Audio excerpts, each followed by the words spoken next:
noches a todos. Buenas noches. ¿Cómo estamos hoy? Bendecidos. Le estaba diciendo a Liliana y a Cristina, nuestra hija, antes de venirnos para acá, yo siento como que esta semana ya lleva como 28 días y apenas es jueves. Ha tenido semanas difíciles. Pesada, más que difícil, pesada, pero aquí estamos con mucho gusto para continuar y esperemos concluir con nuestro ciclo del Pentateuco. ¿Se acuerdan qué es el Pentateuco? Sí. ¿Qué es el Pentateuco? Dale. Los primeros 5 libros de la Biblia, muy bien, del Antiguo Testamento, que nuestros hermanos judíos llaman la Torá o la ley. Entonces yo quisiera que los que trajeron su Biblia levanten la mano si traen su Biblia de papel. Entonces sáquenla, por favor. Vamos a hacer un pequeño ejercicio, nada más para tocar el Pentateuco con nuestras manos. Entonces les voy a pedir, como son los 5 primeros libros de la Biblia, bueno, pues parte del Pentateuco es el primer libro de la Biblia. ¿Cómo se llama el primer libro de la Biblia? Génesis. El Génesis. Busquen dónde está el Génesis en su Biblia. Busquen dónde comienza.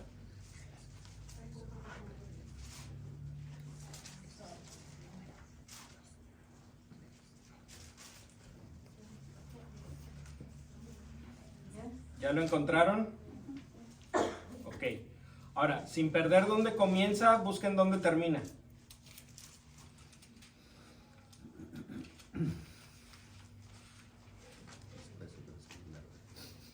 Es una práctica para aprender a amar a Dios. ¿Ya encontraron dónde se termina? Sí. Muy bien. Entonces, fíjense lo grueso que es. Es un buen número de páginas. ¿Cuántos capítulos tiene el Génesis? 50, muy bien, muy bien. ¿Cómo se llama el segundo libro? Éxodo. Y pues obviamente está ahí enseguida, ¿verdad?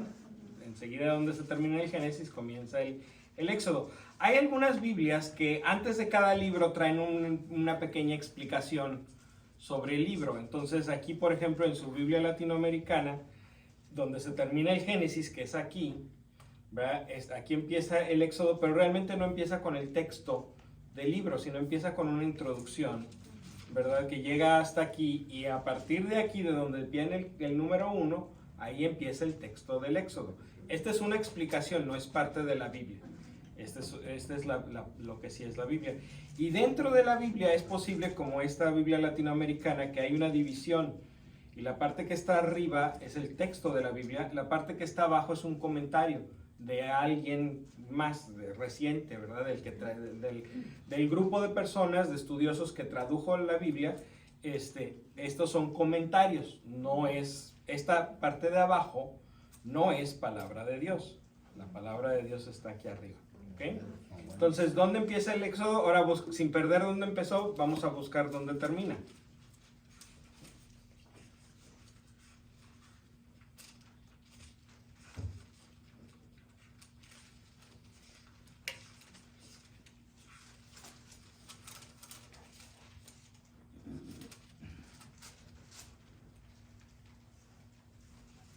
¿Ya lo encontraron?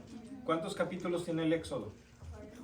40, muy bien. Entonces, si ven las páginas, pues es un poquito menos porque, aunque son 10 capítulos menos, los capítulos son un poquito más largos. Entonces, ¿verdad? Bueno.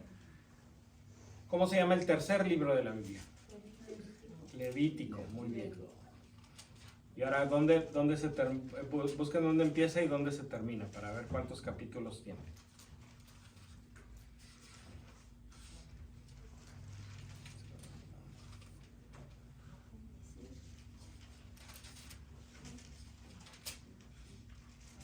¿Quién ya sabe cuántos capítulos tiene?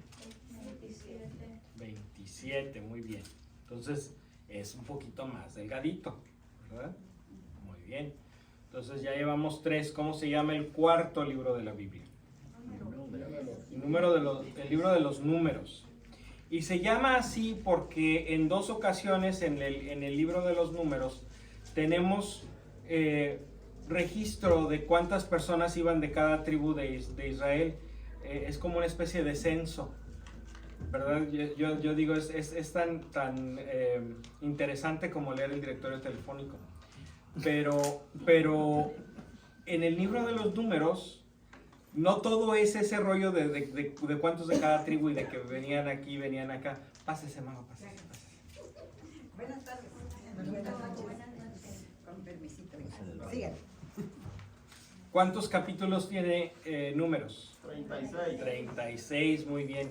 Entonces, otra vez es un poquito más grande. No todo es las cuentas de los números. También tiene la mayor parte de la historia del viaje del pueblo de Israel de Egipto a la tierra prometida. Se narra en el libro de los números. Y del libro de los números tenemos, por ejemplo, esta joya que es uno de los pasajes más hermosos de la Biblia, donde Dios le enseña a su pueblo cómo bendecirse unos a otros. El Señor te bendiga y te guarde. El Señor haga brillar su rostro sobre ti y te mire con compasión. El Señor te muestre tu rostro y te conceda la paz.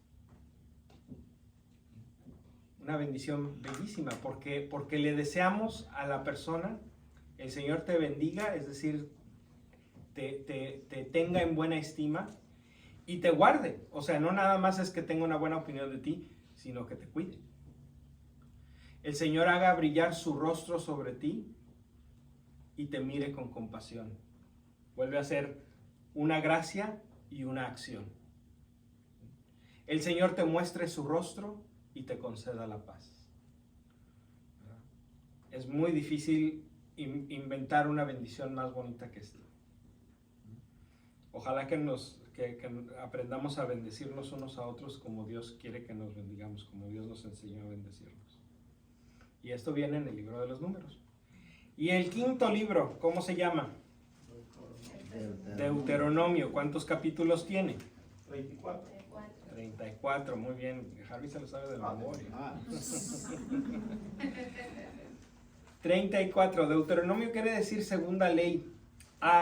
Hay muchos pasajes paralelos entre el Éxodo y el Deuteronomio, pero el Deuteronomio es mucho más reciente.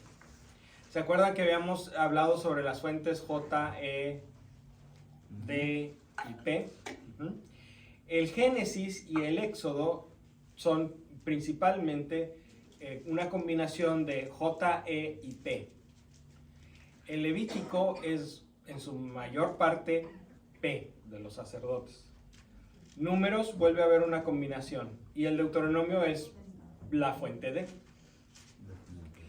La fuente D nos da el Deuteronomio y los 6 libros históricos siguientes: Josué, Jueces, Primero y Segundo de Samuel y Primero y Segundo de Reyes. ¿Cómo sabemos esto? Porque hay un cierto parentesco entre el lenguaje que usa el Deuteronomio y esos otros 6 libros. Encontramos frases en esos 6 libros que no las encontramos en ninguna otra parte del Antiguo Testamento, como aquel asunto de amarás al Señor tu Dios con toda tu mente, con todo tu corazón, con todas tus ganas, con toda... Esa frase nada más está en esta literatura deuteronomista. Entonces por eso sabemos, por eso y otras frases parecidas que están nada más en estos libros, sabemos que están emparentados, que vienen de la misma tradición en el mismo momento. ¿Vamos bien? Pues ya tenemos un contacto con el Pentateuco, ya lo tocamos, ya lo vimos dónde está, ya lo manejamos. Entonces, ojalá que esta familiaridad que hemos adquirido ya nos vuelva o nos dé más confianza de acercarnos al Pentateuco para leerlo. En las 2 presentaciones anteriores nos habíamos enfocado mucho en el Génesis, porque el Génesis es una manera muy fácil de ver estos temas que habíamos estado queriendo observar, lo de las diferentes fuentes y lo de que si una historia la podemos considerar como hechos narrados históricamente o si es una historia para transmitirnos un mensaje. Porque, ¿se acuerdan? Bueno, díganme, nosotros los católicos creemos que la Biblia es un libro inspirado por por lo tanto es palabra de, y por lo tanto la Biblia nos dice la verdad. Pero la Biblia, en diferentes partes, escoge diferentes maneras de decirnos la verdad. Hay veces que lo dice con una canción, hay veces que lo dice con un poema, hay veces que nos lo dice narrándonos hechos históricos que pasaron más o menos como los narra la Biblia, y hay veces que la Biblia escoge una historia que no sucedió en la vida real, pero que nos transmite el mensaje que Dios nos quiere transmitir. Dios le inspiró al autor sagrado a escribir esta historia para transmitirnos el mensaje, no para narrarnos los hechos. Porque la Biblia, el objetivo de la Biblia, Dios la inspiró para nuestra salvación, no para nuestra información.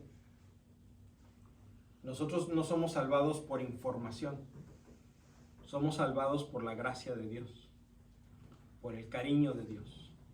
Entonces la Biblia usa todas las herramientas que hay en la literatura para transmitirnos el cariño y la gracia de Dios para nuestra salvación. Pero a la Biblia no le interesa transmitirnos información. Entonces, si lo que andamos buscando es información, necesitamos ir a otro lado. La Biblia no se escribió para eso. ¿Sí estamos con eso? ¿Sí? Muy bien. Entonces ya habíamos hablado también sobre las diferentes fuentes y sobre la línea del tiempo, de cuándo habían pasado cuáles cosas. Y habíamos visto cómo la Biblia, el Antiguo Testamento, se acabó de poner en la forma en la que la conocemos ahora durante y después del exilio de Babilonia. De hecho, algunos libros se escribieron bastante después. Los libros de los Macabeos se escribieron alrededor del año 100 antes de Cristo. Es decir, estaban fresquecitos todavía tenían la tinta húmeda cuando Jesús andaba por ahí. Por eso Jesús no cita los libros de los Macabeos, porque a lo mejor todavía no acababan de circular en todo el área, pero a lo mejor Jesús no los llegó a conocer muy bien. Por eso Jesús cita más bien de los profetas, del Pentateuco, de los Salmos, porque esos ya eran libros que tenían un poquito más, no mucho más, pero un poquito más, unos 400 o 500 años para cuando Jesús vivió.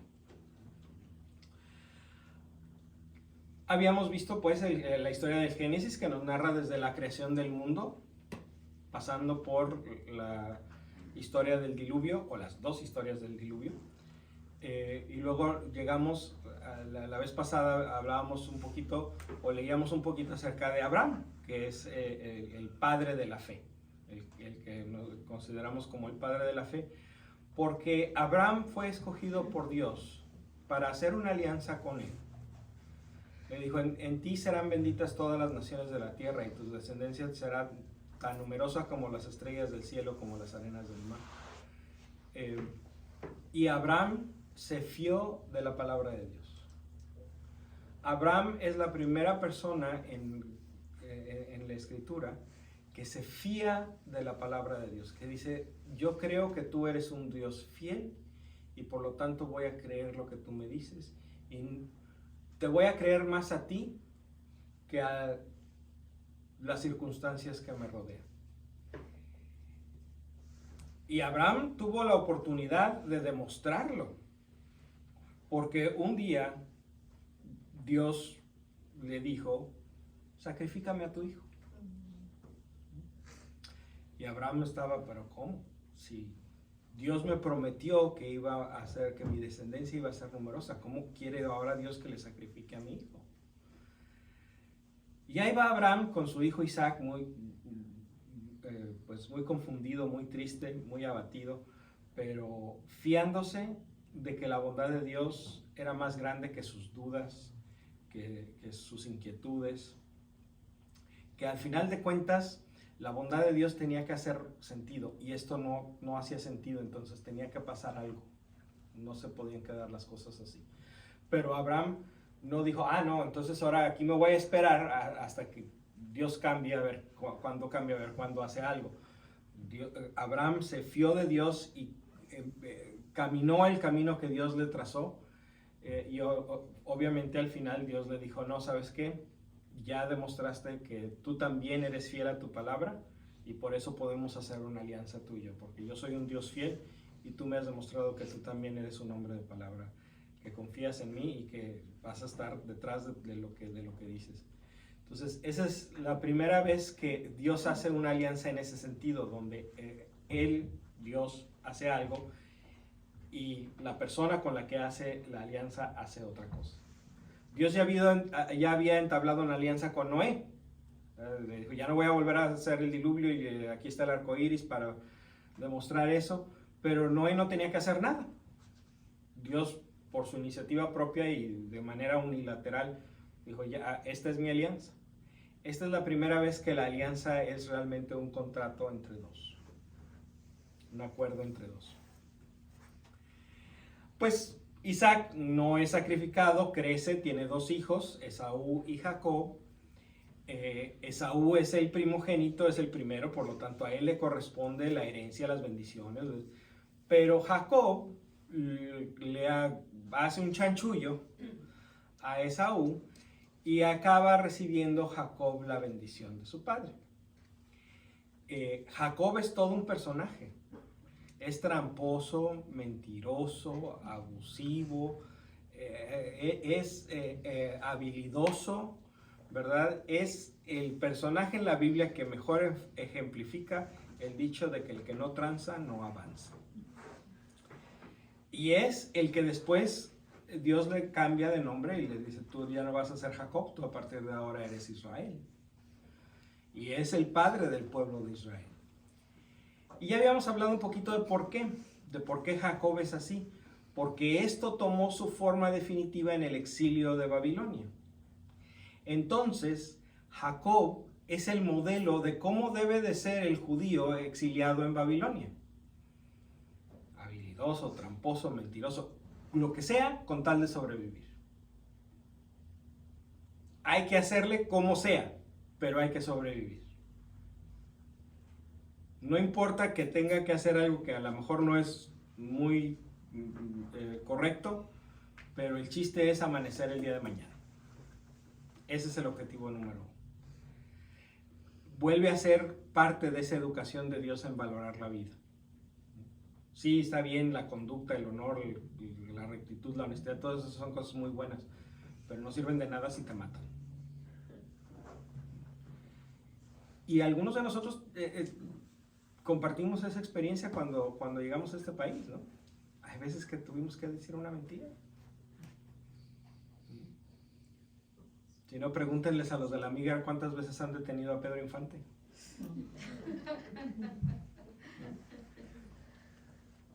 ¿Sí?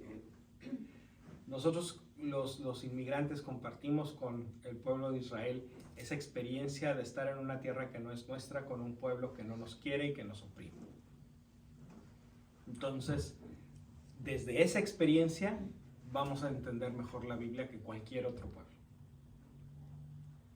En cierta manera, si ustedes me permiten verlo de esa manera, esta es una bendición que nos permite entender la Biblia de una manera que nos acerca más a lo que quiere decir. Siempre y cuando no nos quitemos nuestra experiencia de vida cuando leamos la Biblia. Siempre y cuando podamos ver reflejada en la Escritura nuestra propia historia, nuestra propia experiencia, ¿no? Y le hagamos caso a nuestra experiencia, porque la experiencia de cada quien es válida. No se puede poner en contra de la Escritura, se tiene que poner como la tierra donde la Escritura va a sembrar su semilla y va a dar fruto. Nuestra experiencia es la tierra donde la Escritura, la palabra de Dios, va a sembrar la semilla para que dé fruto. Entonces, esa experiencia de vida que cada uno de nosotros tiene, esa es la manera en que vamos a leer la Biblia. Con todo eso. Porque así vamos a entender el mensaje que la Biblia nos da a nosotros. ¿Amén? Muy bien.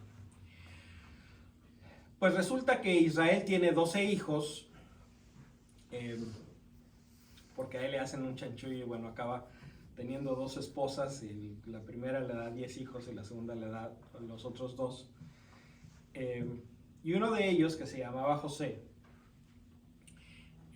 pues era el favorito, porque era el hijo mayor de la esposa que él sí quería. Y Para no caer la primera tuvo 10 hijos, bueno. Sí. Con la que si quiere nomás tuvo 2, entonces digo, bueno, también es un hombre considerado, pero pues nada más con la esposa que sí quería. Bueno, el caso es que José, porque era el favorito, sus hermanos lo decidieron tenderle una trampa, echarlo a un pozo, matar a un chivo y con la sangre del chivo manchar la ropa de José y llevársela a Jacob, a Israel, a decirle, mira, mataron a tu hijo, ya se murió, ya. Entonces ellos no lo mataron, pero lo dejaron a que se muriera en el pozo. Pero resulta que pasaron por ahí unos mercaderes de esclavos que lo encontraron y dijeron, mira, no está tan mal, nos sirve bien de esclavo. Y lo rescataron y se lo llevaron a Egipto para venderlo como esclavo. Y pasado el tiempo, ¿verdad? Y José acabó siendo, en términos actuales, llegó a ser el vicepresidente de Egipto, ¿verdad? El faraón era el rey, bueno, el segundo al mando era José. Y José estaba a cargo de la economía de Egipto. Y entonces José tuvo un sueño de que iba a haber 7 años de abundancia y luego 7 años de hambre, de sequía y de hambre. Entonces José interpretó este sueño y dice, ¿sabes qué? Le dice al faraón, necesitamos almacenar grano para estar preparados, para tener reservas para cuando se vengan los años difíciles. Es el famoso sueño de las vacas gordas y las vacas flacas. Todavía nosotros usamos a veces que ese dicho de que ahí viene el tiempo de las vacas flacas cuando las cosas no están muy bien económicamente. Bueno, pues tiene su origen en eso. Entonces, la familia de José que se quedó en Canaán, pues empezó a verse afectada por la sequía, por el hambre, y se enteraron porque todo el mundo, literalmente todo el mundo sabía que en Egipto había comida. Entonces emprendieron el viaje para ir a Egipto para pedir comida. Y se quedaron. Se establecieron. José se murió, el faraón de José se murió, y luego vinieron otros faraones y el pueblo de Israel se quedó ahí. Y bueno, eventualmente al gobierno de Egipto se le olvidó, ¿verdad?, que estos eran los parientes de la persona que les había salvado la vida antes. Y entonces empezaron los problemas. Vamos a leer el libro del Éxodo a partir del capítulo 1, verso 15. Si quieren, yo lo voy leyendo, pero si quieren encontrarlo en su Biblia e irlo siguiendo, vamos a leer Éxodo 1 desde el 15 hasta el capítulo 2, verso 10. Luego el rey de Egipto, o sea, el faraón, se dirigió a las parteras de las hebreas, una de las cuales se llamaba Sifra y la otra Púa. Les dijo, cuando asistan a las hebreas y ellas se pongan de cuclillas sobre las 2 piedras, fíjense bien. Si es niño, háganlo morir. Si es niña, déjenla con vida. Pero las parteras temían a Dios y no hicieron lo que les había mandado el rey de Egipto, sino que dejaron con vida a los niños. Entonces el rey llamó a las parteras y les dijo, ¿por qué han actuado así, dejando con vida a los niños? Las parteras respondieron, es que las mujeres hebreas no son como las egipcias, son más robustas y dan a luz antes que llegue la partera. Dios estaba con las parteras, así que el pueblo creció y llegó a ser muy fuerte. Y las parteras, por haber temido a Dios, se les concedió numerosa descendencia. A los egipcios les preocupaba que allá había muchos israelitas. Están multiplicando más que nosotros, están creciendo más que nosotros. No vaya a ser que luego se alíen con un reino enemigo para hacernos la guerra desde adentro. Entonces, por eso esa era la idea. Entonces Faraón dio esta orden a todo el pueblo: echen al río a todo niño nacido de los hebreos, pero a las niñas déjenlas con vida. Un hombre de la tribu de Leví se casó con una niña de su misma tribu. La mujer quedó esperando y dio a luz un hijo, y viendo que era hermoso, lo tuvo escondido durante 3 meses. Como no podía ocultarlo por más tiempo, tomó un canasto de papiro y lo recubrió con alquitrán y brea, metió en él al niño y lo puso entre los juncos a la orilla del río Nilo. La hermana del niño se quedó a cierta distancia para ver lo que le pasaba. En eso bajó la hija del faraón al Nilo y se bañó mientras sus sirvientas se paseaban por la orilla del río. Al divisar el canasto entre los juncos, envió a una criada a buscarlo. Lo abrió y vio que era un niño que lloraba. Se compadeció de él y exclamó: «Es un niño de los hebreos». Entonces la hermana dijo a la hija del faraón: «Si quieres que yo busque entre las hebreas si quieres yo buscaré entre las hebreas y me pondré al habla con una nodriza para que te críe este niño». «Ve», le contestó la hija del faraón. Así que la joven fue y llamó a la madre del niño. La hija del faraón le dijo: «Toma este niño y críamelo, que yo te pagaré». Y la mujer tomó al niñito para criarlo. Habiendo crecido el niño, ella lo llevó a la hija del faraón y pasó a ser para ella como su propio hijo. Ella lo llamó Moisés, pues dijo: «Lo he sacado de las aguas». Aquí este es el principio de la historia de Moisés, ¿verdad? Y aquí hay un juego de palabras interesante, porque le voy a poner Moisés porque lo he sacado de las aguas. En hebreo, ese verbo que es tomar algo del agua y sacarlo del agua, ¿verdad?, se dice mashá. Y la forma hebrea del nombre de Moisés es Moshe. Entonces, pues se parecen las palabras. Entonces ahí como que le quieren dar a Moisés, con esta historia de su nacimiento, un origen hebreo. La Biblia casi nunca habla sobre los nacimientos de las personas, excepto cuando se trata de una persona importante. Entonces, el simple hecho de que la Biblia nos hable sobre el nacimiento de Moisés, ya nos está diciendo que este va a ser un personaje importante. Pero lo que pasa es esto: el nombre de Moshe no es una deformación de Masá en hebreo. Moshe es una palabra egipcia. O sea, Moisés tiene un nombre egipcio. Lo que pasa es que a nosotros nos llegan los nombres egipcios ya traducidos al griego y del griego al latín y del latín al castellano. Entonces nos llegan ya muy masajeados, ¿verdad? Por ejemplo, tenemos nombres como Ramsés, Tutmosis,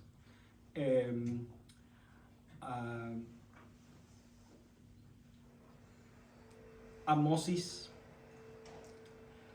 Todos estos nombres tienen la misma raíz hebrea. En hebreo no es Tutmosis, es Tutmoshe. Y no es Ramsés, es Ramoshe. Y no es Amenofis, es Amoshe. Todos terminan con la misma terminación, Moshe, que quiere decir hijo de. Y la primera sílaba del nombre es el nombre de un dios egipcio. Ramoshe es el hijo de Ra, el dios del sol. Amoshe es el hijo de Amón, que es uno de los dioses principales. Y Tutmoshe es el hijo de Tut, que es una de las diosas principales también. Entonces, el nombre de Moisés es egipcio. Y es nada más la parte que significa hijo de. O sea, como si dijeras hijo de nadie. ¿Sí? Entonces, aquí esta clave nos hace pensar que la historia de Moisés tiene un origen verdaderamente histórico. Aquí ya estamos en un tiempo en la historia del pueblo de Israel donde empezamos a tener relatos que tienen una buena posibilidad de ser históricos. Antes, más o menos.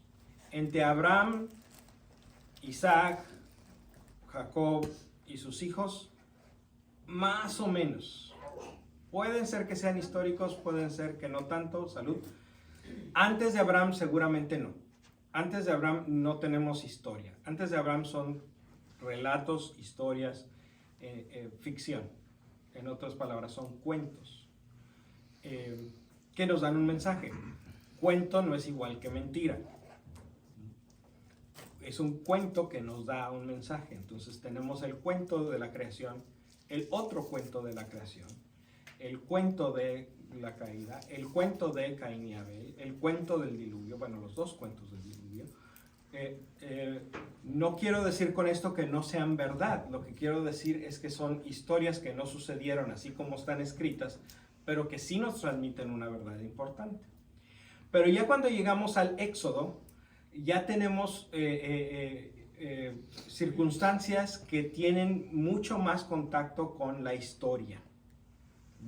A lo mejor no 100%, a lo mejor las historias todavía son un poco embellecidas para transmitir mejor la verdad que Dios nos quiere transmitir, pero ciertamente que lo más probable, coinciden los expertos, es que Moisés haya sido un personaje histórico, que sí existió de a de veras. ¿Por qué? Porque es el gran líder del pueblo de Israel. Pero si los israelitas lo hubieran inventado, le hubieran puesto un nombre hebreo, no un nombre egipcio. El hecho de que Moisés tiene un nombre egipcio hace suponer que esta es una persona que realmente existió. Si era hebreo, si era egipcio, eso es algo que no sabemos muy bien, ¿verdad? Esta historia de cómo nació, que nació de una mamá hebrea y que la mamá lo puso y que se lo encontró la princesa y la princesa le habló a la mamá para decirle que se lo creara. Es una historia que no tenemos manera de saber si sucedió así o no sucedió así. Igual Moisés pudo haber sido un egipcio nacido en casa del faraón, y le pusieron el nombre de Moisés. Y después ocurrió lo que ocurrió con Moisés. La verdad es que es lo de menos, porque lo importante es lo que sucedió después. Otra razón por la que pensamos que Moisés es un personaje histórico es que porque Moisés no es, en la historia, no es una persona perfecta, ideal, virtuosa. Tiene un montón de defectos. Y nuevamente es el gran fundador del pueblo de Israel, la máxima autoridad en la historia del pueblo de Israel. Entonces, lo más probable es que si hubiera sido un personaje inventado, pues nada más hubieran inventado puras cosas buenas de Moisés. El hecho de que vemos a Moisés de repente tener problemas y de repente no ser la mejor persona que pudiera ser, es otra indicación de que esto puede tener un buen contenido de historia verídica. Continuamos con nuestra lectura, el capítulo 2, verso 11. Tiempo después, siendo Moisés ya mayor, o sea, tenemos la narración del nacimiento y después avánzale 30 años, o bueno, los que hayan sido, no sabemos cuántos fueron, pero no nos interesa nada sobre la infancia de Moisés y qué hizo y qué. Un paralelo muy interesante con la vida de Jesús, que tenemos el nacimiento y después, muchos años después, Jesús fue a que lo bautizara Juan en el Jordán. Es un paralelo interesante. Tiempo después, siendo Moisés ya mayor, se preocupó por sus hermanos y entonces fue cuando comprobó sus penosos trabajos. Le tocó ver cómo un egipcio golpeaba a un hebreo, a uno de sus hermanos. Miró a uno y al otro lado, como no hubiera nadie, mató al egipcio y lo escondió en la arena. Miró a uno y otro lado y como no hubiera nadie, mató al egipcio y lo escondió en la arena. Al día siguiente salió de nuevo y esta vez 2 hebreos estaban peleando. Moisés dijo al culpable: ¿por qué le pegas a tu compañero? Y él le contestó: ¿quién te ha puesto de jefe y juez sobre nosotros? ¿Y por qué no me matas como mataste al egipcio. Moisés tuvo miedo, pues pensó, este asunto ya se sabe.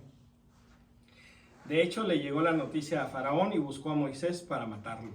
Pero Moisés huyó de la presencia del Faraón y se fue a vivir al país de Madián. Allí se sentó junto a un pozo. Vinieron unas niñas para sacar agua, eran las 7 hijas de un sacerdote de Madián. Como llenaran las piletas para dar de beber a las ovejas de su padre, llegaron unos pastores y las echaron. Entonces Moisés salió en su defensa y dio de beber al rebaño. Al volver ellas donde su padre Raguel, este le contestó, ¿cómo es que hoy han venido tan pronto? Ellas contestaron, un egipcio, fíjense cómo lo identifican como egipcio, un egipcio nos ha defendido de los pastores, además nos sacó agua y dio de beber al rebaño. Raguel preguntó, ¿dónde está? ¿Por qué no han traído aquí a ese hombre? Díganle que venga a comer. Moisés aceptó quedarse con aquel hombre, quien le dio por esposa a su hija Séfora. Y como diera a luz un hijo, Moisés lo llamó Gersón, pues dijo, soy forastero en tierra extraña. Muy extrañas costumbres, ¿no? Moisés le hace un favor a las niñas y le dice, quédate con una. Pero bueno, se fijan, o sea, Moisés era un hombre impulsivo, violento y no muy valiente. Porque en cuanto le dijeron, a ver, ven para que des cuentas, él peló gallo. Pero era un hombre que tenía un muy buen ojo para la justicia. De, no, esto no está bien, esto no es justo, esto no debe ser así. No se necesita ser hebreo para tener esa inclinación hacia la honestidad y la justicia. Y el hecho de que las muchachas lo identifican como egipcio, bueno, pues a lo mejor es otro indicador de que realmente Moisés no era hebreo, era egipcio, pero bueno, es difícil saber. ¿Vamos bien hasta aquí? Ahora la historia se pone interesante, porque ahora interviene Dios. Ahora entra en escena Dios. Estamos haciendo la película. Hasta ahorita Dios no estaba en la... ¿Se fijan? Dios no estaba en esta historia. Aquí entra Dios. Durante este largo periodo murió el rey de Egipto. El pueblo de Israel sufría bajo la esclavitud. Gritaban y su grito subía desde los lugares de trabajo hasta Dios. Oyó Dios sus lamentos y se acordó de su alianza con Abraham, Isaac y Jacob. Y miró Dios con bondad a los hijos de Israel y los atendió. Este tema viene de regreso. Cuando Moisés estaba en la mitad de la tempestad, cuando Noé estaba en la mitad de la tempestad, Dios se acordó de Noé. Y ahora que los hijos de Israel están en el medio de la esclavitud y sufriendo y gritando de desesperación, Dios los escucha y se acuerda de la alianza que hizo con Abraham, Isaac y Jacob. No es que a Dios se le olviden las cosas. Dios no tiene Alzheimer. Lo que pasa es que esta expresión, y Dios se acuerda, nos muestra una de los pensamientos del pueblo de Israel que son importantes. Las cosas existen porque Dios las piensa y las pronuncia. Que haya luz, que se separen las aguas, que haya hierba verde, que haya peces, Dios piensa en su creación y la pronuncia y existe. Entonces, cuando Dios se acuerda de ti, es cuando existes.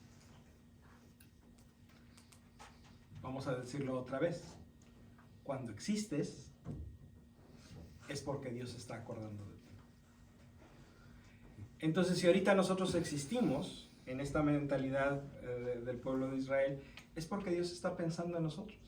¿O cuando mueres se olvida de ti? No. Esa era una consecuencia. Si Dios deja de pensar en ti, te mueres. Pero por eso Jesús viene y les dice a los saduceos que no creían en la resurrección. Dice, ustedes no creen en la resurrección, pero Moisés habla de la resurrección porque Moisés escribe sobre un Dios que dice, yo soy el Dios de Abraham, de Isaac y de Jacob. Dios no es un Dios de muertos, Dios es un Dios de vivos, porque para Él todos viven. Entonces, aunque este cuerpo termine su jornada en este mundo, nosotros podemos confiar en que Dios sigue pensando en nosotros y que por lo tanto tenemos la esperanza de la resurrección y de la vida eterna. Y por lo mismo no estamos muertos. Y no estamos Realmente muertos. estamos más vivos. Realmente seguimos vivos porque Dios sigue pensando en nosotros. Por eso, en Occidente, la manera de desear algo bueno para una persona que fallece es que descanse en paz. Pero en Oriente, en los cristianos de Oriente, lo que ellos dicen no es que descanse en paz, lo que dicen es que su memoria sea eterna. O sea, lo que dicen es que Dios se acuerde de él siempre. Es más bíblico, es más cercano al pueblo de la... Eso de que descanse en paz suena así como que... Bueno, es bonito también, pero es más bonito que su memoria sea eterna. Entonces Dios se acordó de su alianza con Abraham, Isaac y Jacob, y miró Dios con bondad a los hijos de Israel y los atendió. Dios no nada más te mira desde lejos. Dios decide actuar. Dios decide actuar. Y aquí está. Este es uno de los pasajes más importantes del Antiguo Testamento. Moisés cuidaba las ovejas de Jetro, que antes se llamaba Raguel, ahora se llama Jetro, su suegro, sacerdote de Madián. Una vez llevó las ovejas muy lejos en el desierto y llegó hasta el cerro de Horeb. Entonces aquí tenemos una clave. Este relato comienza, por lo menos comienza con la fuente la fuente Eloísta. Porque en el Eloísta, el cerro donde se encuentra Dios con Moisés es el Horeb. En el Yavista es el Sinaí. Es el mismo cerro, nomás tiene dos nombres diferentes. Llegó al cerro de Horeb, esto es, el cerro de Dios. Entonces fue cuando el ángel de Yahvé se presentó a él como una llama ardiente en medio de una zarza. Acuérdense que esa expresión, el ángel de Yahvé, es una manera de decir, ¿verdad?, la presencia de Dios. Es decir, para no decir que Dios estaba en la zarza, es como cuando ahora dices, dime tal cosa sin decírmelo, ¿verdad? Entonces, para decir que Dios estaba en la zarza, sin decir que Dios estaba en la zarza, el eloísta usa el ángel de Dios. Y aquí es la primera vez que el eloísta usa el nombre de Yahvé. Entonces, cuando el ángel de Yahvé se presentó a él como una llama ardiente en medio de una zarza, Moisés estuvo observando. La zarza ardía, pero no se consumía. Y se dijo, voy a dar una vuelta para mirar esta cosa tan extraordinaria. ¿Por qué la zarza no se consume? Imagínense un arbusto que está prendido en llamas, pero no se consume. Está en fuego, pero no se achicharra.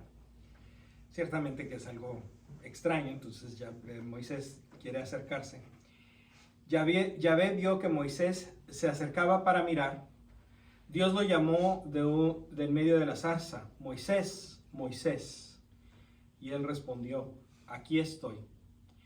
Yahvé le dijo, no te acerques más, sácate tus sandalias porque el lugar que pisas es tierra sagrada.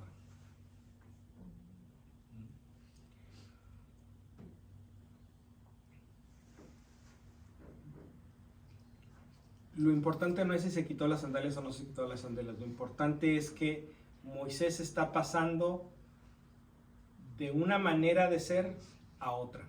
Y el quitarse las sandalias es un signo de eso. Está pasando de un mundo lejos de Dios a un mundo cerca de Dios. No es que ese lugar, ese lugar sea sagrado, sino lo que pasa es que Moisés está reconociendo la presencia de Dios y está saliendo de sí mismo, está saliendo de ser el pastor de estas chivas y borregos para entrar en la presencia de Dios. Este va a ser un tema que regresa y regresa y regresa, y la manera más fuerte en que regresa es en el Nuevo Testamento. En un momento más lo vamos a comentar. Pero bueno, sácate tus sandalias porque el lugar que pisas es tierra sagrada. Luego le dijo, yo soy el Dios de tus padres, el Dios de Abraham, el Dios de Isaac y el Dios de Jacob. Al instante Moisés se tapó la cara porque tuvo miedo de que su mirada se fijara sobre Dios.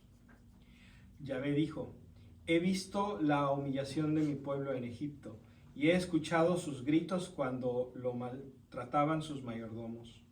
Yo conozco sus sufrimientos y por esta razón estoy bajando para liberarlo del poder de los egipcios y hacerlo subir de aquí a un país grande y fértil, a una tierra que emana leche y miel, al territorio de los cananeos, de los heteos, de los amorreos, de los fereceos, de los jebeos, de los jebuseos. El clamor de los hijos de Israel ha llegado hasta mí y he visto cómo los egipcios los oprimen. La enseñanza de este pasaje es que a Dios le importa cómo vivimos, que a Dios le importa la justicia, que Dios no es indiferente ante nuestro dolor. Muchas veces nos han querido vender a un Dios que no solamente no le importa, a veces es que hasta le gusta que nos duelan las cosas. Es que ofréceselo al Señor como un sacrificio. A ver, piensen en sus hijos.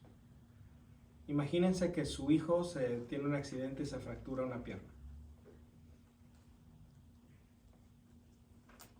Y que viene con ustedes y les dice, mamá, papá, te ofrezco el dolor que estoy sintiendo por esta pierna fracturada, porque yo sé que a ti te gusta, que a mí me duele.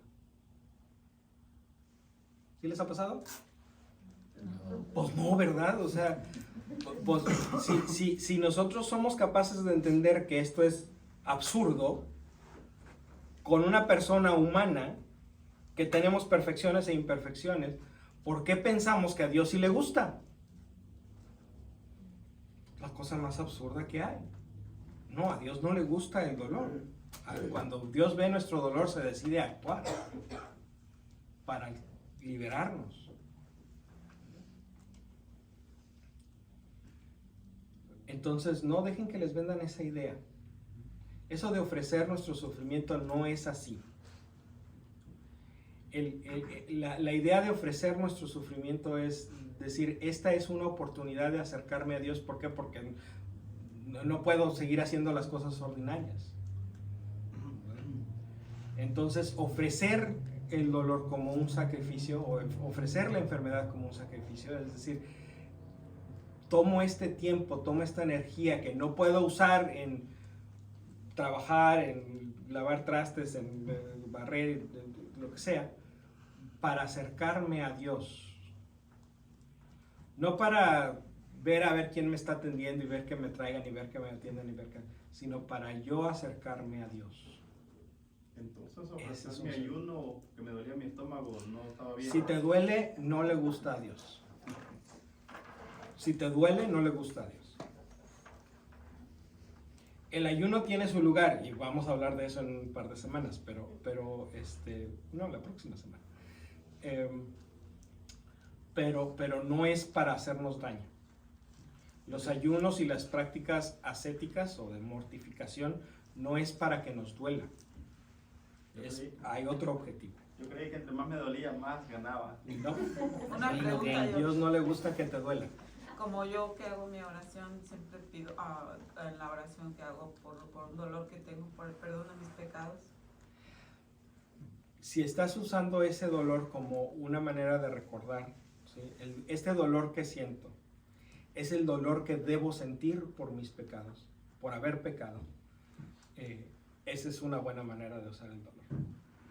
Pero no es te ofrezco, Señor, mi dolor porque a ti te gusta que me duela. No. porque el que me duela me va a comprar tu perdón. No. Dios quiere perdonarte desde antes de que te duela. Dios quiere perdonarte desde antes de que cometas el pecado. Pero el decir, este dolor que siento en mi cuerpo es como el dolor que debería sentir en mi corazón por haberte ofendido. Entonces ahí sí. Muy bien.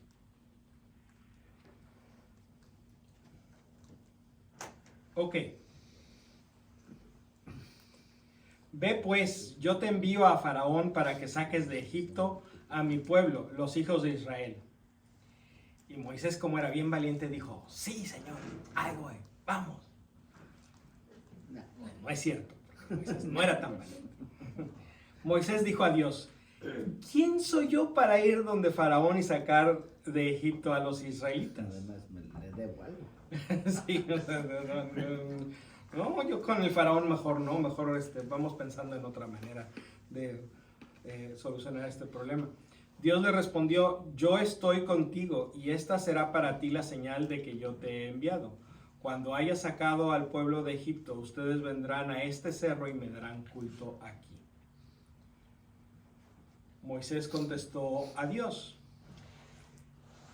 si voy a los hijos de Israel y le digo que el Dios de sus padres me envía a ellos, si me preguntan cuál es su nombre, ¿yo qué les voy a responder? La primera respuesta es, no quiero ir, porque ¿quién soy yo? No soy la persona adecuada. La siguiente respuesta, y Dios le responde, no te preocupes, yo voy contigo. Y la siguiente es, no me van a creer. Ok, tú vas conmigo, pero no me van a creer. O sea, Moisés está tratando de sacarle la vuelta. Dios dijo a Moisés, yo soy. Así dirás al pueblo de Israel, yo soy, me ha enviado a ustedes. Y también les dirás, Yahvé, el Dios de sus padres, el Dios de Abraham, el Dios de Isaac y el Dios de Jacob me ha enviado. Este será mi nombre para siempre y con este nombre me invocarán de generación en generación.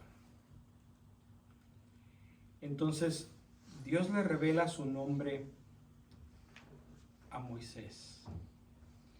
Pero el nombre de Dios no es como Juan, José, Pedro. No es un nombre que designa, no es una etiqueta. Vamos a ponerle esta etiqueta a la persona para saber cómo lo vamos a llamar, pues le ponemos una etiqueta con una palabra que arbitrariamente es el nombre de la persona. El nombre de Dios es diferente, porque el nombre de Dios designa lo que Dios hace. ¿Qué es lo que Dios hace? Dios es. El nombre de Dios pues es un verbo, no es un sustantivo. Los nombres personales son parte de lo que conocemos como sustantivos, ¿verdad? Son sustantivos propios. El nombre de Dios es un verbo. El nombre de Dios es yo soy, porque Dios se identifica con su actuar. ¿Por qué? Porque Dios es un Dios dinámico. Dios es un Dios que actúa, que interviene en la historia. Por eso esa idea de que, ay, pobrecito Jesucito está encerrado en el sagrario, es una idea chocosa. No acabo de reconciliarme con eso. No, Jesús está en el sagrario activamente esperando actuar para nosotros, activamente salvándonos. Y no está triste, pobrecito Jesucito está solito. Está ahí cumpliendo con su palabra, con su fidelidad. Tengo una pregunta. Sí. ¿Y entonces los otros nombres? ¿Cuáles otros nombres? Como Jehová. Bueno, Jehová, vamos a hacer un ejercicio. No me puedo llevar el micrófono, sí me puedo llevar.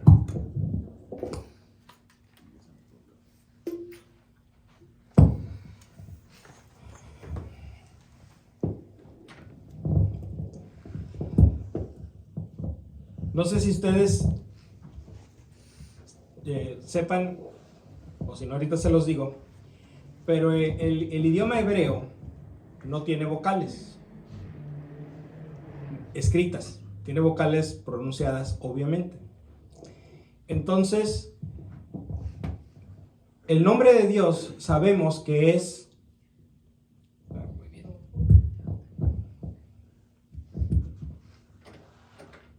Del nombre de Dios en el texto solamente tenemos las vocales. Oh, pues...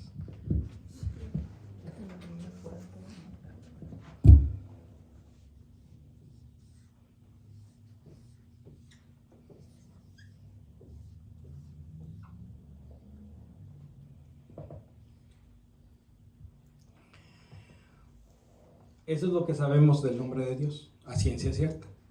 ¿Cómo se pronuncia? Pues quién sabe. Yahvé. Bueno, puede ser, pero no tenemos las vocales escritas, entonces, ¿cómo sabemos?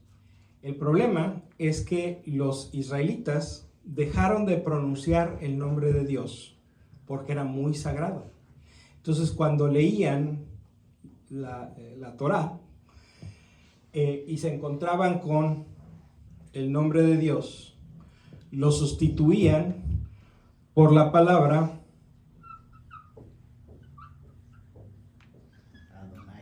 Adonai, que significa Señor. Por eso en algunas Biblias, en lugar de escribir Yahvé, traducen el Señor, y hay veces que lo ponen con todas las letras mayúsculas. Entonces, esta A realmente no se pronuncia tan abierta como en español. Es como medio camino entre la A y la E. Adonai. Entonces, si la pronunciamos como E más que como A,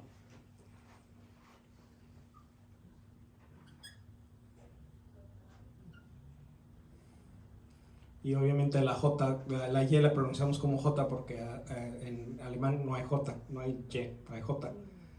Jehová. De ahí viene Jehová. De asumir que el pueblo de Israel escogió Adonai porque las vocales eran las correctas. Pero esa es una suposición completamente infundada.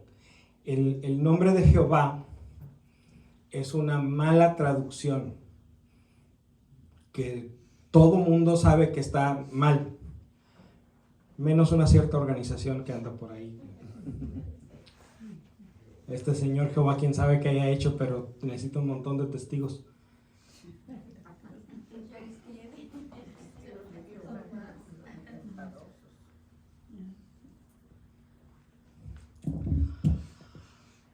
Hay algunos lugares muy remotos donde grupos de israelitas han conservado su lenguaje más cercano al hebreo de tiempos de la Biblia. Por lo tanto, pensamos que la manera que ellos pronuncian esta palabra es más cercana a la manera en que Dios la pronunció ese día. Y ellos la pronuncian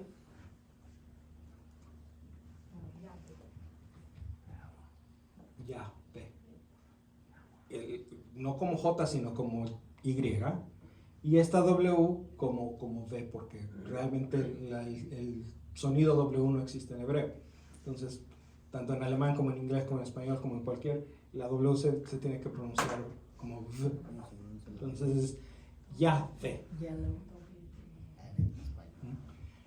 Pero sabemos que este tiene una mejor posibilidad de ser la pronunciación correcta, pero aún así no estamos seguros. Pero aún seguimos en suposiciones.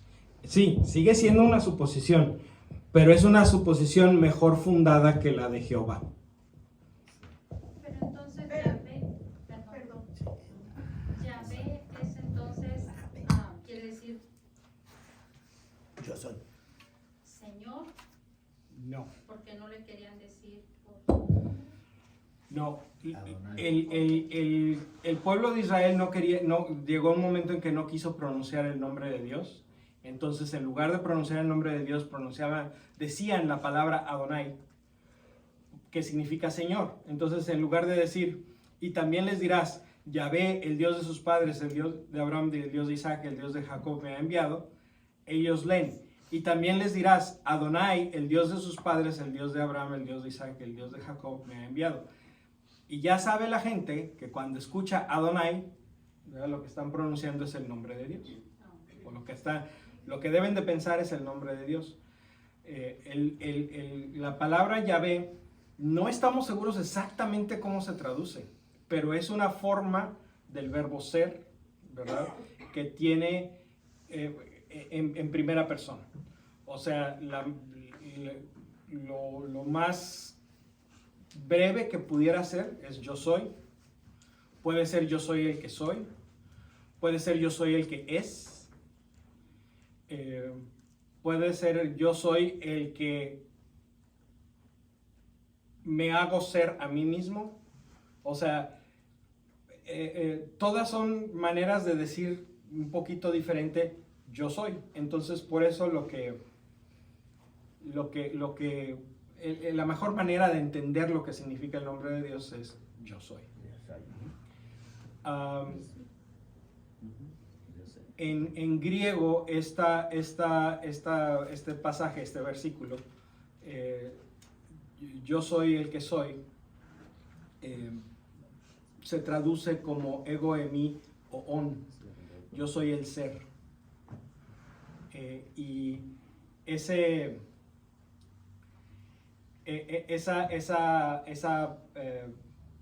frase, para ver si me acuerdo cuál era. Ahorita regreso al micrófono.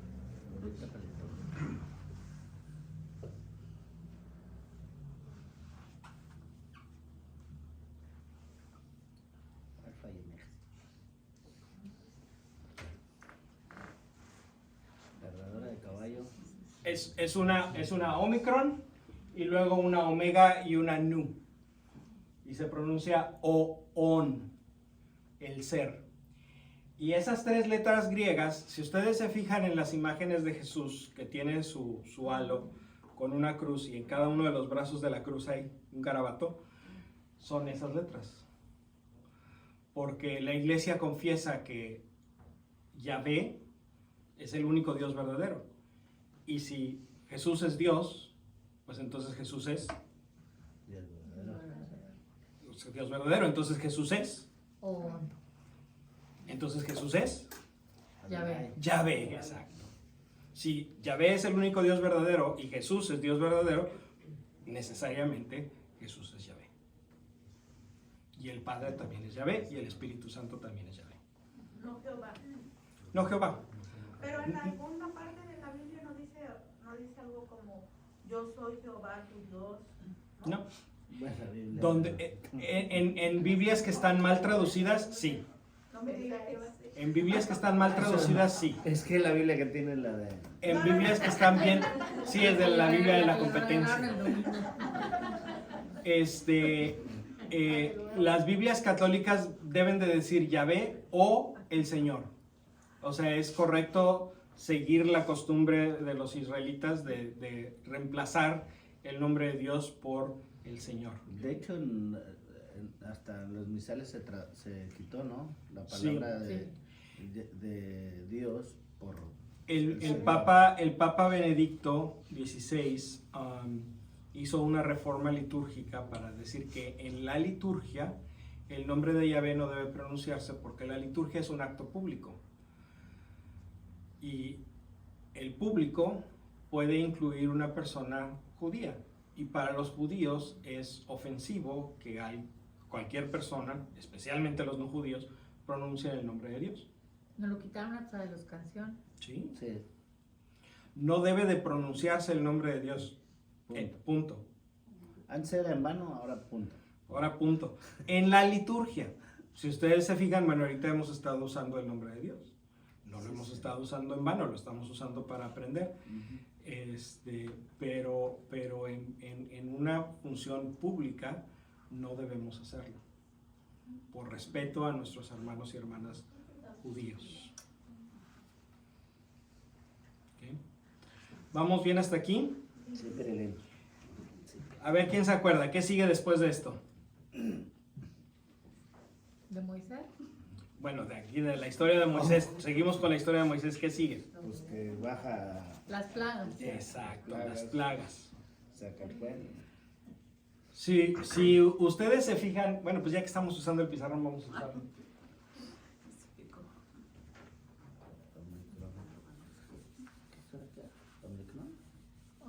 O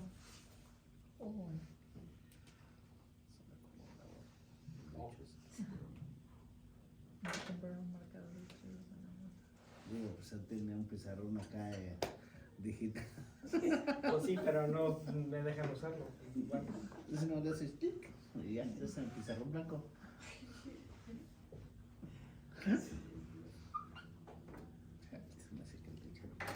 Sí, la verdad.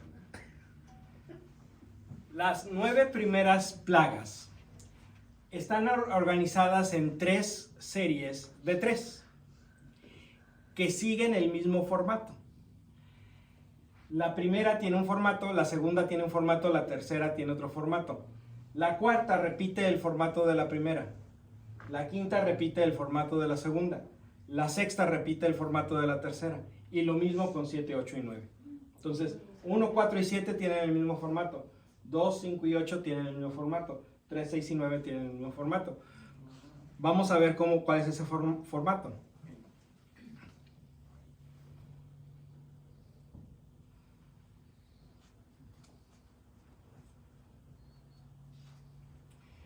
Para la primera plaga, Yahvé dijo a Moisés: Faraón porfía en negarse a que salga el pueblo. Ve a encontrarlo en la mañana, a la hora que vaya a bañarse. Lo esperarás a la orilla del río llevando en tu mano el bastón que se convirtió en serpiente y le dirás esto: Yahvé, el Dios de los hebreos, me ha mandado a decirte, etcétera, etcétera, etcétera. Entonces el formato de las plagas 1, 4 y 7 es: Dios le ordena a Moisés, ve en la mañana a encontrar al faraón y le vas a decir esto. Si vemos, por ejemplo, la cuarta plaga, dice: de nuevo Yahvé dijo a Moisés: levántate temprano, preséntate al faraón cuando vaya al río y dile, esto dice Yahvé, etcétera, etcétera, etcétera. Y el séptimo, de la séptima plaga, igual. De nuevo Yahvé le dijo a Moisés: levántate temprano, preséntate al faraón y dile.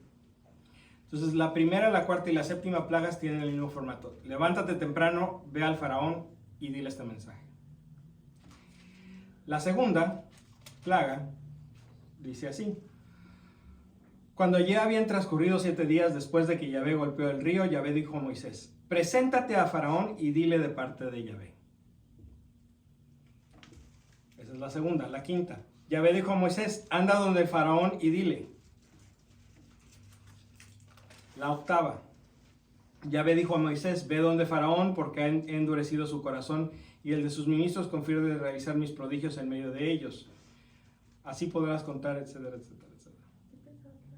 Moisés y el Faraón se dirigieron al palacio y le dijeron: esto dice Yahvé, el Dios de los hebreos. Entonces, la primera es: levántate temprano, ve con el Faraón. La segunda es: nada más, ve con el Faraón. O sea, no te levantes temprano. No te levantes temprano. Sí, o sea, no es manda, pues, o sea, no es manda. Y la tercera plaga, nuevamente habló Yahvé a Moisés: di a Aarón que golpee con su bastón el polvo de la tierra. No vayas con el faraón. Actúa. La sexta. Entonces Yahvé dijo a Moisés y a Aarón: tomen unos puñados de ceniza que Moisés tirará hacia el cielo en presencia del faraón. No le digas nada, nomás haz esto. Y la novena. Yahvé dijo a Moisés: extiende tu mano hacia el cielo y cubrirán las tinieblas el país de Egipto. Sin mensaje para el faraón. Entonces, es un patrón que se repite. ¿Qué creen ustedes que significa esto de que el patrón se repite y se repite y se repite 3 veces? Perfección. Cuando alguien hace algo varias veces, ¿qué es lo que ¿Qué es lo que está Reafirmar. pasando? Reafirmar. Es súper importante. Es importante y por lo tanto soy persistente. El patrón se repite porque el mensaje que Dios quiere darnos es la justicia y la manera correcta de tratarse entre las personas. No es algo que me importe ocasionalmente, es algo que me importa mucho.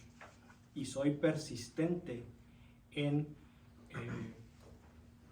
tratar de conseguir la libertad de mi pueblo. Soy persistente. Muy bien. ¿Vamos bien hasta aquí? Sí.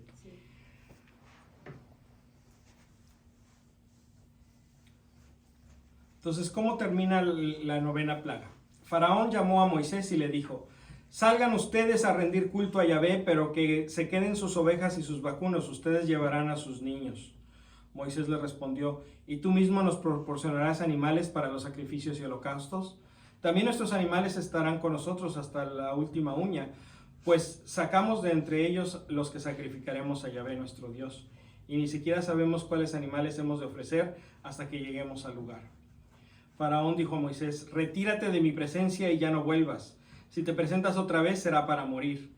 Y Moisés le respondió: así será como tú dices, ya no me presentaré delante de ti. Esta es como se termina la novena plaga. ¿Qué pasó entonces? ¿El pueblo de Israel salió? No, hasta que mataron a los primogénitos. ¿Qué es la La décima décima. plaga? Ah, ok. Que no eran 7, eran No, 10. no es cierto, Entonces, seguimos leyendo. Yahvé dijo a Moisés: no mandaré más que esta última plaga sobre Faraón y sobre su pueblo. Después dejará que salgan, o más bien él mismo los echará fuera a todos ustedes. ¿Hace sentido? El Faraón ya los había dejado ir. Pero sin las vacas y los becerros. No, pero Moisés le dijo: no, pero porque son los sacrificios para Dios.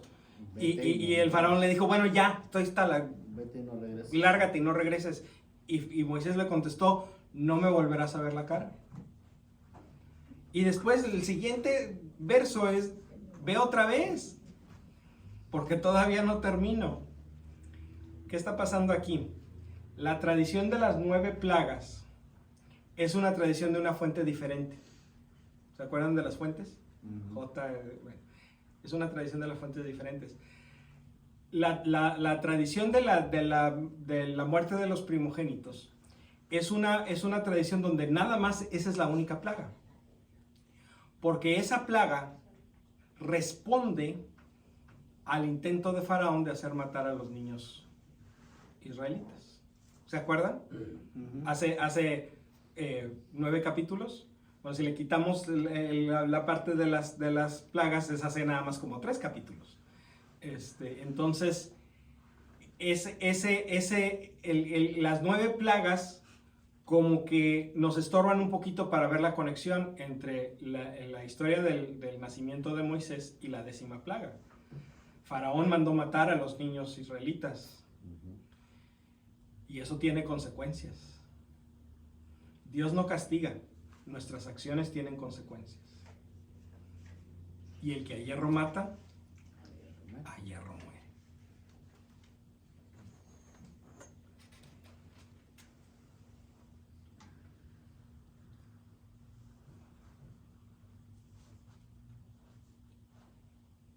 Yo creo que aquí le dejamos. ¿Alguien tiene preguntas? Y Ok. De tarea les voy a dejar que lean los 10 mandamientos. Léanlos en Éxodo capítulo 20 o en Deuteronomio capítulo 6. ¿por qué están 10? Porque Dios es insistente en las cosas importantes, hay que repetirlas. A la gente luego se le olvida. No, pero fíjense, lean las dos y fíjense las diferencias. Son diferencias muy sutiles, pero hay. Un ejemplo, nada más para picarles la curiosidad. Éxodo 20 y Deuteronomio 5. Nomás para picarles la curiosidad. En la versión del Éxodo, tenemos la tradicional manera de recitar el cuarto mandamiento. Honrarás a tu padre y a tu madre. En la versión del Deuteronomio no dice honrarás, dice respetarás. ¿Qué quiere hacer el deuteronomista? Quiere aclarar cuál es la manera que Dios quiere, la que Dios quiere que honremos a nuestros padres. Es con el respeto, no con la obediencia incondicional. Porque muchos padres se agarran del cuarto mandamiento para decir, Dios dice en los mandamientos que me tienes que obedecer. Dice que te tengo que respetar. No dice que te tengo que obedecer. Si eres un menor, claro, por supuesto, estás bajo la autoridad de tus padres, bajo el cuidado de tus padres, más te vale que obedezcas. Pero si eres un adulto, tienes que tomar tus propias decisiones, sin dejar que tus papás se metan en tu vida. Eso es lo que Dios quiere. Ya no se deja. ¡Qué bueno! Es lo que Dios quiere. Es lo que Dios quiere. Pero por ahí todavía vemos muchos papás que queremos tomar las decisiones por nuestros hijos y hacerlos que nos obedezcan cuando tienen 20 y tantos, 30 y tantos años. Eso no es lo que Dios quiere. Dios quiere que ellos sean sus propias personas. Muy bien. Hoy le dijo al padre, ¿por qué las mamás mexicanas quieren seguir siendo mamás de sus hijos de 40 años? Digo, porque así se lleguen a morir, siguen siendo nuestros hijos. Siguen siendo nuestros hijos y los seguimos amando y seguimos dando la vida por ellos, pero no nos deben obediencia, nos deben respeto. Y no desobedece. Cuando un hijo de 30 años no hace lo que su papá le dice, no es desobediencia, no es deshonra, no es falta de respeto. Es decir, papá, tú tienes tu manera de vivir tu vida, yo tengo la manera de vivir la mía, así es que si no estamos de acuerdo, vamos hablando de otra cosa, porque si no aquí vamos a acabar. Aunque vivan contigo. Aunque vivan contigo. ¿Nos puede dar un tema de eso? Sí, claro. Sí, claro. Claro. Es un arte, no es fácil, porque durante muchos años esperamos con razón que nuestros hijos nos obedezcan, porque están chicos y necesitan obedecernos porque ellos todavía no saben tomar sus decisiones. Pero cuando los hijos cumplen la mayoría de edad, deberían, si nosotros hicimos bien nuestro trabajo como padres y madres, ellos ya deberían de poder tomar sus decisiones por su propia cuenta. Por eso es que son adultos. Por eso la ley espera que ellos ya puedan decidir si quieren irse al ejército o no, o si quieren fumar o no fumar, o si quieren tener relaciones sexuales o no. Para beber bebidas alcohólicas la ley dice, espérate 3 años más, pero bueno, 18, 21, no importa. A los 21 años, nuestros hijos y nuestras hijas deben de ser adultos hechos y derechos que puedan tomar sus propias decisiones. También deberían ser capaces de mantenerse a sí mismos. Entonces, si todavía están en tu casa, pues tienen que respetar las reglas de la casa. Pero las reglas de la casa no pueden decir tú tienes que vivir la vida de esta manera. Las reglas de la casa es, si no llegas a tal hora no te voy a hacer de comer, ¿verdad? Nadie va a lavar tu ropa más que tú. Ese tipo de reglas de la casa, sí. ¿Verdad? Memo, pero acuérdense que la mamá siempre dice, mientras vivas en mi casa. Sí, Eso es lo que yo digo. Sí. No. Por eso esta situación en que nuestros hijos adultos viven en nuestras casas es una situación anormal, es una situación antinatural. Es lo que yo les digo a mis hijos. Es una situación que está provocada por la injusticia de nuestra sociedad. ¿Por qué? Porque en estos días que un muchacho de 21, 25, lo que sea, años tenga un trabajo que le remunere lo suficiente para tener su propio espacio, para tener su propia casa, su propio departamento, pues realmente no sucede, ¿verdad?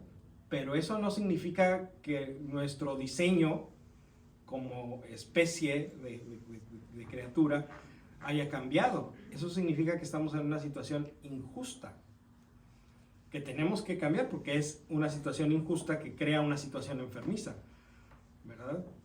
Piensen los papás de hijos que tienen 20, 30 años y que todavía están en la casa. ¿Es fácil? No, Nos agarramos del chongo de todo y de nada. ¿Por qué? Pues porque somos adultos que tenemos cada quien nuestra manera de pensar y estamos demasiado cerca demasiado tiempo. La vida, nuestra manera de ser está diseñada para que los hijos tengan cierta distancia de los padres cuando se hacen adultos y tengan la suficiente distancia para ser independientes. Pero la situación económica no lo permite. Pero lo que está mal es la situación económica, no el deseo de nuestros hijos de ser independientes. Entonces, no es fácil, no hay receta. El tema que vamos a dar no dice, así le tienes que hacer, paso número 1, paso número 2, le echas 300 gramos de mantequilla y 200 gramos de harina. Y una patada. No hay recetas. Lo que sí hay es ideas de principios, ¿verdad? Que podemos usar para entender esta relación que va cambiando conforme nuestros hijos y nuestras hijas van creciendo. Es justo que cambie. No es justo que queramos seguir tratándolos como cuando tenían 15 años, cuando ya tienen 30. No es justo. Imagínense que a sus hijos de 15 años lo quieren tratar como si fuera un bebito de brazos. Le quieran cambiar el pañal y le quieran dar de comer en la boca y le quieran... ¿Verdad que no van a poder? ¿Verdad que no se vale? ¿Verdad que no es justo? Pues no es justo. Entonces tampoco... Son los mismos 15 años. A un niño de 15, a un muchacho de 15 años no lo puedes tratar como un bebé recién nacido. Bueno, son los mismos 15 años que te digo, a un hombre, a una mujer de 30 años no la puedes tratar como a un muchacho o una muchacha de 15. Son los mismos 15 años de diferencia. Es tan injusto uno como la otra. Es tan absurdo una como la otra. Pero bueno, ese es otro tema. Ese es para que me agarren enojado otro día. No es cierto. Vamos a ponernos de pie para ponerle nuestras peticiones a Dios en sus manos.